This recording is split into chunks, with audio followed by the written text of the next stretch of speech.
Yay Media Group.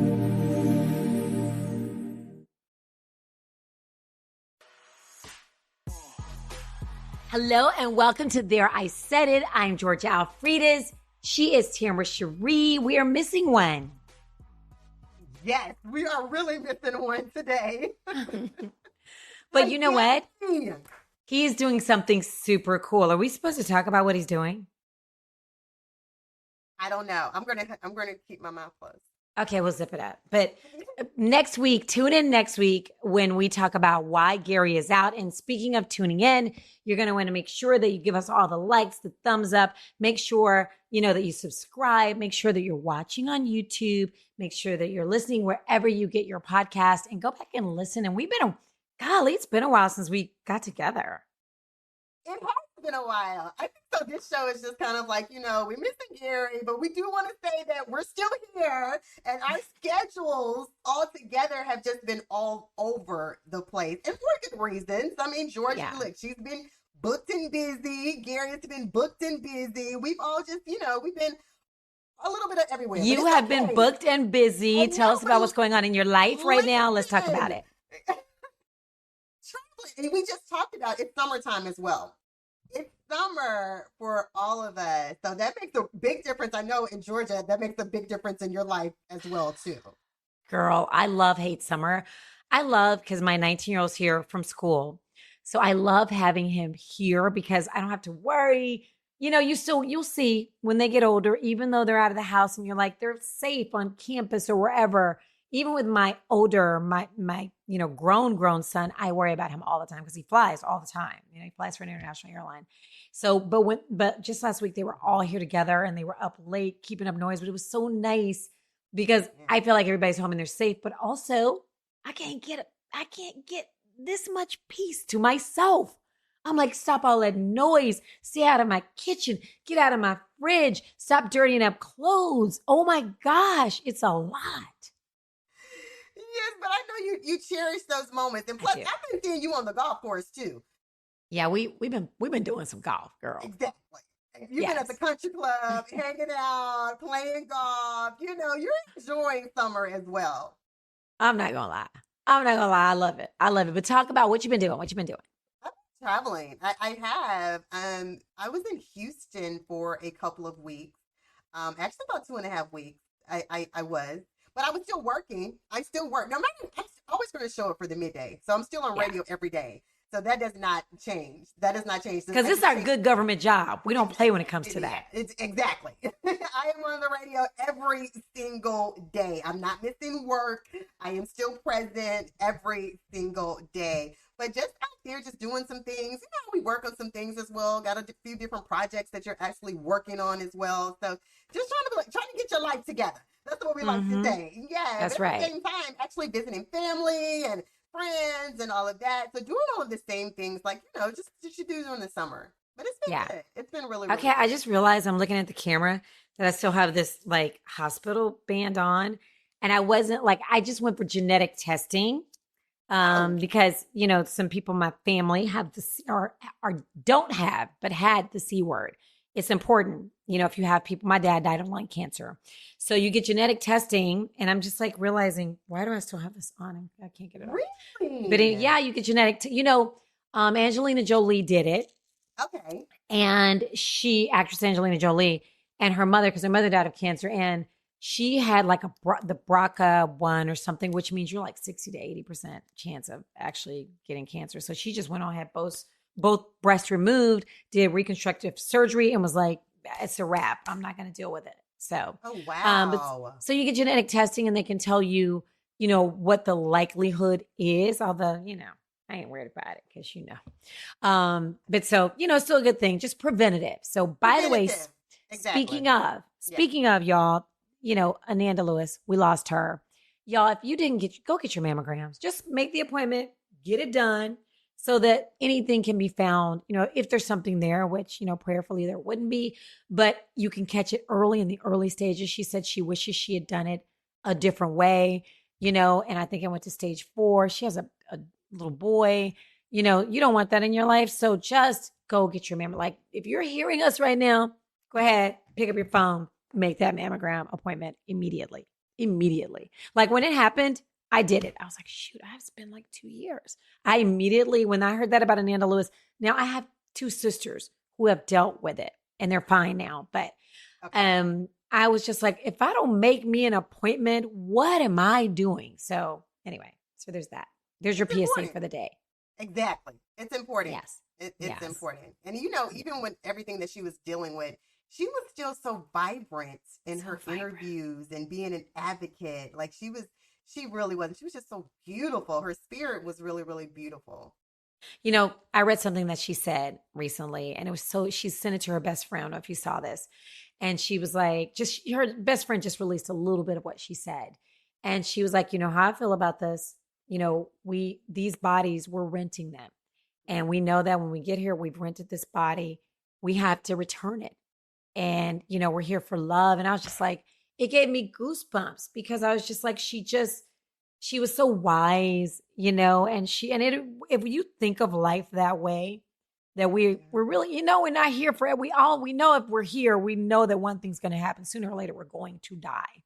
So why can't we all just get along, do the right thing, do all the things we're supposed to do, and just love each other? If only, right? Absolutely. Yes, I agree. I Right. agree 100%. Yes, I So, really not do. to bring it down, we're trying to bring you up, make you, you know, get on your mammogram, do those things. And speaking of loving everybody, god dang, Diddy. I mean, I don't know if we can call it love. I guess we're gonna call it lust. Have you been keeping abreast? So tell me what you've heard. What's the latest? The latest I've heard, I mean, you know, this trial has been going on a while now. 6 or 7 weeks. I can't And believe it. I was not it's expecting been a this. while. I knew it was going to be a while. I knew it was going to be a while for sure. But we have heard so much and we have learned so much about Diddy. I think it was just this past week. They had a specialist that were going over the text messages. But this is my thing. They were going over text messages between his assistants and him and people that worked for him. And I guess they were Mm. trying to see how authentic these messages were. But I read some of the messages and things that they were talking about, and they were talking about how he needs extra baby oil for the weekend. They were talking about how he's going to have a big king night on a Pacific night. They were booking the travel for the not only the females, but they were booking the travel for the male escorts, as they're calling them. The assistants were doing all of these things. So they definitely knew about his lifestyle. One of the texts that was read actually said something about one of the young ladies reached out to one of his assistants and said that Diddy had threatened to release her sex tape to her child's father if she didn't do something. And so I'm like, all of these assistants around him knew exactly his lifestyle and what was going on. And I don't know if you remember, but one of the assistants said that they made like $40,000 or a little over $40,000 working for Diddy. Working for Diddy, and you're having to cover up freak offs. You're having to Girl, order bye. You extra better go get baby you a job as a oil. teacher making more. At least you get the summers off.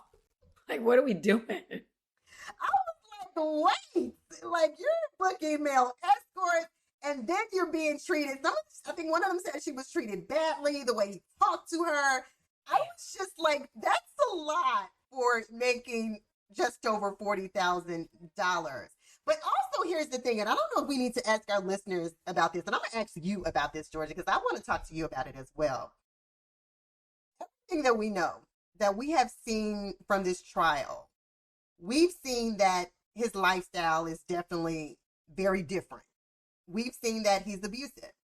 We've seen all of these things, but I just want to know because I don't really know the definition. He's on trial for trafficking. Is that really the correct charge for him? Because I thought trafficking was people that were absolutely like trafficking through states that not at your will or something. I just don't know.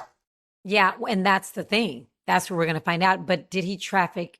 The thing is, what they're going to try to prove is, like, did he traffic Cassie, or Yes, was she a willing that's participant? yeah, But exactly. but however, just like with everybody else, well, okay, he hired you to do it. You did it. You knew what it was. You sent these texts. You were jealous of this girl, jealous of that girl because he bought this girl this. He bought you Mm-hmm. this. Why didn't you get this? Why did she get this? So they're going to try to prove that these were willing participants, and maybe that there was maybe some domestic abuse, but maybe not trafficking. But I wonder if he still might get in trouble for trafficking because he had all this stuff over them. Like, if you don't do it, I'm going to release Mm, this tape, which means you might, to mm, your ex, which means you might lose your child.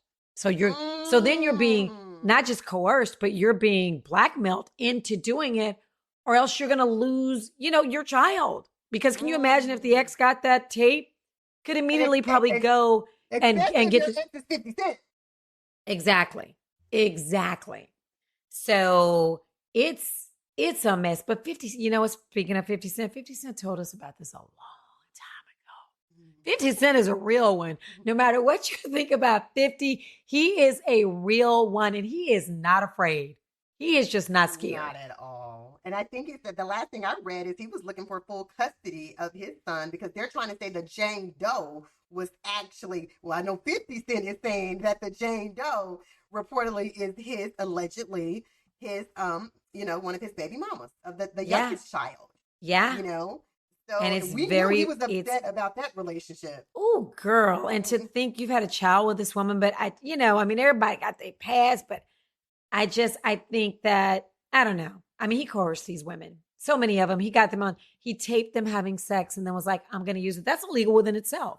First That off, is taping illegal. somebody without knowledge, but Yes. then using that tape saying, I'm going to do this or I'm going to do that. I'm going to release this tape. That's illegal as well. Yeah. So it'll be interesting to see. But a lot of people think he's going to get off. A lot of people think that they threw too much at him and none of it's going to stick. And that's the thing. I was just wondering, is it the correct charge? Yeah. That's all. So I this just came up today. A juror is being dismissed in the sex trafficking trial of Sean Diddy Combs in New York City. The judge said he had concerns about the juror's candor after he gave conflicting responses about whether he resided in New York or New Jersey. The judge also questioned whether he shaded answers to get on and stay on the panel. The black juror was replaced with a white alternate.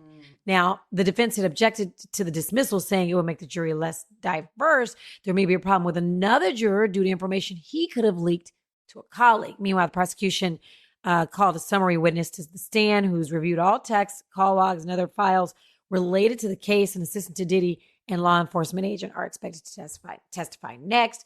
So I just don't know. But if you're Diddy, can you get somebody on that trial? Of course you can. I just think Yeah. rich people got it. You They just can think do it. exactly. And then I think, did I read that man was the only black male juror on the actual? Did I I thought read I that saw he was that the only somewhere. black person? I thought I saw that somewhere as I well. thought it might have been black man. I thought I saw that somewhere. And if that's true, then they can say, well, this isn't diverse. It's not, he's not being judged by his Exactly. peers. And he's been fighting for a mistrial. They've been fighting for a mistrial. Girl, I just don't know. I don't know. I don't know. But here's another thing. Can you imagine? And Gary's talked about this. You can't keep this stuff away from his kids, especially No. his daughters. Hearing that your dad did this kind of stuff, some of it, even though you might be like, listen, I'm a daddy's girl. You can't tell me nothing bad about my daddy. Mm-hmm. However, I do know my daddy. So there are some things that they got to be putting two and two together going, I do remember. Yeah, and didn't we see them graduating while he's on trial? Yes. Yes. God, that is a lot because you can only imagine like you're graduating and your peers and how your peers looking at you and what's going on and like, that's just I think that's a lot of pressure for them. Too much, You girl. know, And kids can be mean, especially yes, now, that's girl. my Girl, point. everybody got social media. They're Yes, like, your daddy is a whatever. I would want to be in Europe. If I were them, I would immediately graduate from high school and want to be as far away from the States. I mean, hopefully he set them up. I'm sure he set them up with trust funds. Like, get them absolutely. to Italy or France or someplace where nobody knows who they, I mean, within reason. Of course they know, but maybe they can disappear somewhere, go to college in England, Yeah, where I they're not hated being to see bugged. that. I hated to see that. Like they're graduating, so they have to put smiles on their faces, like it's a happy moment for them. But at the same time, their father is on trial in court at that very moment too, and that's the Yeah. reason that he's not there. So that has to be a very tough position. But did you also see where President Donald Trump said if he is found guilty, reportedly that he would look into his case and giving him a pardon? I just feel like if it has to do with any kind of sexual anything, Trump is like, oh. It's okay. Really, Trump just pardons anybody. And maybe he pardons people that are celebrities Mm-hmm. because he's a reality star. That's really how he started out. So maybe he's like, you know what? He's a reality star. And I think Trump looks at sexual encounters differently than the rest of us. As he said, he goes, this is his own words, out of his own mouth. He goes up and grabs chicks by the privates, literally said it. So if that's not sexual assault, I don't know what is. So I can imagine that he might be okay with it. He might be okay with some of this stuff. And he might think that, like some men are saying, hey, you saw those text messages? They were willing participants. Mm-hmm. So I don't know. Did you also see where R. Kelly's team has actually asked President Donald Trump? They say they're in talks with him to actually get R. Kelly out of jail because R. Kelly says that, he fears for his life in prison, and they're asking for him to pardon him as well. Yeah, but I don't think that's going to happen. Simply because didn't he get in trouble for messing with younger, not younger. Little, but younger? I don't think Trump would go that far. I really don't. Plus, R. Kelly's got nothing to offer. He doesn't have any powerful friends. I think Diddy has a lot of still powerful friends, and we don't know. Diddy might have something on somebody who's got something on Trump. I don't know. He might have something. They were in the same circles, New York. Yeah. Exactly. You just said the same circles in New York. He may have something on him. Yeah. They were around at the same time, coming up around the same time.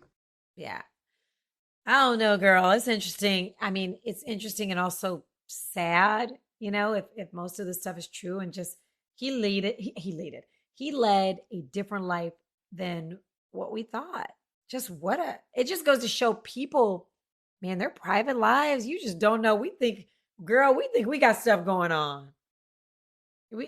These people lead these crazy private lives, especially rich and powerful men like Weinstein and like Jeffrey Epstein and these and Bill Cosby. Like these powerful men, they don't take no for an answer. They just don't. But to think this man was having wild, nasty parties, girl, bye. And the people around him, they know his lifestyle. They all knew. Also, did you see where actually Kanye West showed up to support him? Was that real? I saw that picture and I was like, this ain't real. I thought that was AI. I saw video. So they made the video. I saw video. I saw that headline. Yeah, and I was like, clickbait. I'm not even clicking on it. Yeah, I saw video. I was like, oh, okay. And then, of course, 50 Cent had something to say about that as well. I love it. What did he say? Oh, okay. So we're going to say allegedly, reportedly. Allegedly, yes. Kanye West showed up to support. But they were in New York. Really? Mm-hmm. So I'll bet he did. And I also think Kanye West, maybe not freak offs, but when I think about the fact that he and Amber Rose got mad at him because he was watching Kim Kardashian videos of Kim Kardashian and Ray J. Weird. And then he was like obsessed with Kim Kardashian and wound up getting with Kim Kardashian and the song he made about his cousin, which really was traumatic, seemingly. I'm not sure. I guess that's just how he gets it out, his feelings out. But I don't know. I feel like Kanye is kind of a freak too. Maybe not to that extent, but he gives them a freak to me. He gets freakish. Yeah, we need to get freakish. We need Gary, because Gary would have a field day with this when he's talking about Kanye and Diddy and and when you think of the circle, this man was Jesus Walks. He had the choir, Sunday's Best. He was doing the thing, and now he's at Diddy's trial. What are you doing? Boy, pick a side. What are we gonna do? It's crazy. Pick a side. For sure. We have a lot of catching up to do, though. We're going to get back to our regular scheduled program next week. Yes, we will. But I know we wanted to hop on because I have people in my inbox saying, look, what's going on with you all? Somebody's like, when are y'all getting back? And I'm like, we're not gone. We're going to be back. It's just that, really, Tambra, your schedule for the last, you and Gary, I just be sitting back like, y'all let me know. I'm sitting here. I'm sitting here in the office. Y'all let me know what y'all need. I'm just coming from upstairs. What we going to do? Okay, man. All right, y'all. So every single Wednesday, we drop new episodes. Hey, post comments in the comments section. Let us know you know, what you're doing for the summer. You know what? Let's read comments next week. I know they're going to be like, where y'all been? Where's Gary? Y'all suck without Gary. And blah, blah, blah. Yes. Listen, guess what? That's our sentiments. We feel the same way. Be like, Gary, where are you? Come on. But anyway, we love y'all. Make sure you keep watching. Make sure you keep following. Make sure you keep subscribing and doing all the things. Give us all the likes and all the things. Bye, darling. Bye. Enjoy the rest of your week.